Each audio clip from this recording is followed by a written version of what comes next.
Cerita Cindelaras. Ada sebuah kerajaan yang sangat makmur dan damai bernama Kerajaan Jenggala. Kerajaan itu dipimpin oleh seorang raja yang sangat bijaksana. Sang raja mempunyai permaisuri yang baik hati dan mereka hidup bahagia.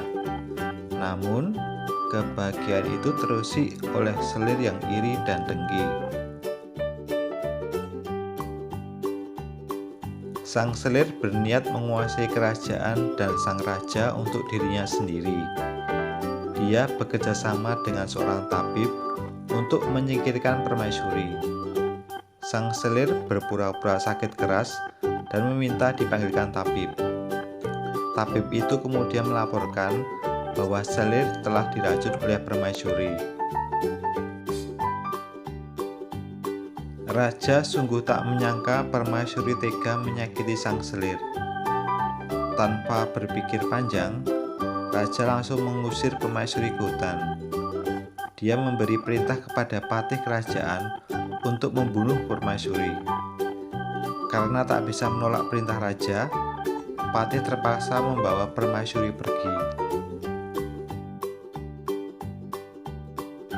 Patih tahu bahwa sang selirlah yang merencanakan agar permaisuri diusir.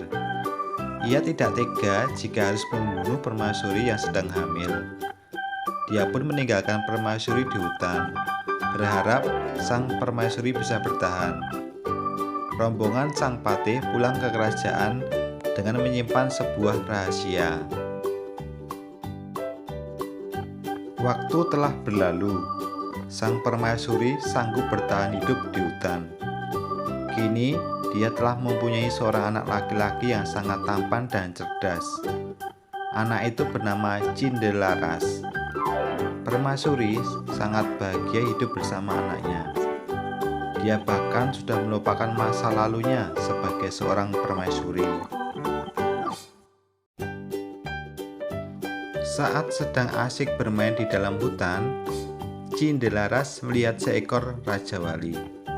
Raja Wali itu terbang berputar-putar di atasnya, kemudian menjatuhkan sebuah telur.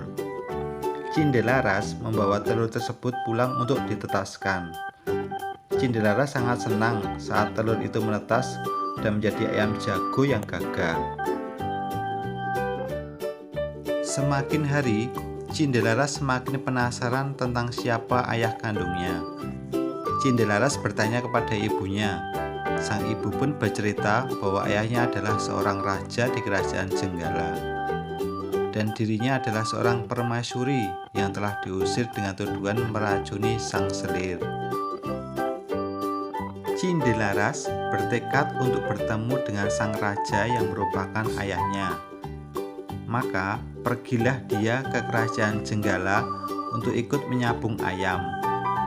Cindelaras yakin tak akan ada yang mampu mengalahkan ayam jagonya. Dia berharap dengan cara ini dia bisa bertemu dengan sang raja. Ayam Cindelaras memang tangguh dan tidak pernah kalah. Kabar ini menyebar hingga ke kerajaan dan membuat sang raja sangat penasaran. Raja memerintahkan punggawa kerajaan untuk memanggil Cindelaras. Raja berniat mengadu ayam jago kerajaan dengan ayam jago Cindelaras. Segera saja Cindelaras menghadap sang raja dengan membawa ayam jagonya. Raja menjanjikan setengah kerajaan Jenggala jika Cindelaras menang.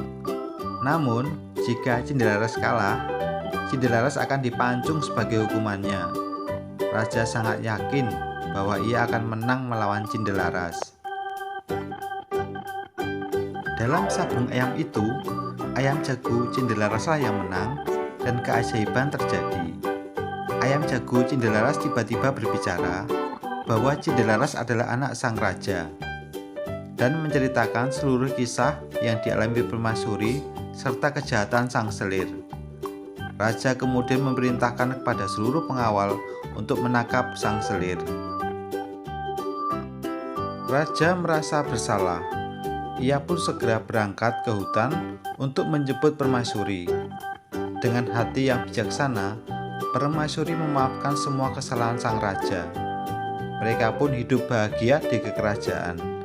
Tak lama setelah Cindelaras dewasa, Cindelaras dinobatkan sebagai raja dan semua rakyat menyambut dengan gembira.